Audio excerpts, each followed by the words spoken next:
پنجاب کے شہر لاہور ملتان روڈ پر قائم نجی ہال میں رابطہ برائے ٹرانسپورٹ ڈپارٹمنٹ کے تحت ہونے والے سنت بھرے اجتماع میں نیازی ایکسپریس کے owner Azam Khan Niazi, S A containers کے آنر سرفراز احمد سمیت دیگر ٹرانسپورٹرز، اسلامی بھائیوں، شعبہ رابطہ برائے ٹرانسپورٹ کے ذمہ داران، ٹاؤن نگران، سب ٹاؤن نگران، یو سی نگران، وارڈ نگران اور دیگر عاشقان رسول نے شرکت کی۔ اجتماع کا آغاز تلاوت و نعت شریف سے ہوا۔ رکن شورا حاجی محمد منصور اتاری نے اسم محمد صلی اللہ علیہ وسلم کی تعظیم کے موضوع پر سنت و بھرا بیان کیا۔ ایک شخص تھا جس نے اپنی زندگی کے 200 سال اللہ کی نافرمانی میں گزارے، اس لیے نافرمانی کے عالم میں اس کی موت واقع ہو گئی۔ بنی اسرائیل نے اس کے مردہ جسم کو ٹانگ سے پکڑ کر گھسیٹتے ہوئے گندگی کے ڈھیر پر پھینک دیا۔ اللہ تبارک و تعالیٰ نے اپنے نبی حضرت موسیٰ علیہ السلام کی طرف یہ وحی بھیجی کہ اس کو وہاں سے اٹھاؤ اور اس کے کفن دفن کا انتظام کر کے اس کی نماز جنازہ کرو۔ حضرت موسیٰ علیہ السلام نے لوگوں سے اس کے متعلق پوچھا تو انہوں نے اس کے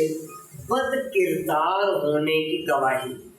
حضرت موسیٰ علیہ السلام اللہ تبارک و تعالیٰ کی بارگاہ کے اندر عرض کرتے ہیں، یا رب کریم،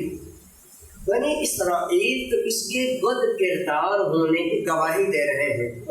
اس نے اپنی زندگی کے 200 سال تیری نافرمانی میں گزارے۔ اللہ تبارک و تعالیٰ نے حضرت موسیٰ علیہ السلام کی طرف یہ وہی فرمائے کہ یہ ایسا ہی بد کردار تھا،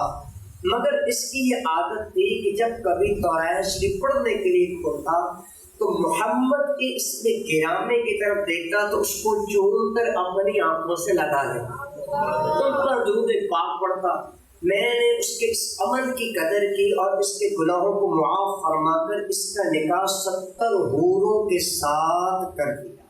حاجی محمد منصور اتاری نے اسلامی بھائیوں کو نماز جنازہ کورس کروایا اور انہیں عملی طریقہ سکھاتے ہوئے دعوت اسلامی کے تحت ہونے والے دینی کورسز میں داخلہ لینے، دعوت اسلامی کے دینی و فلاحی کاموں میں بڑھ چڑھ کر حصہ لینے کا ذہن بھی دیا۔ بیان کے بعد رکن شورا حاجی محمد منصور اتاری نے رکت انگیز دعا کروائی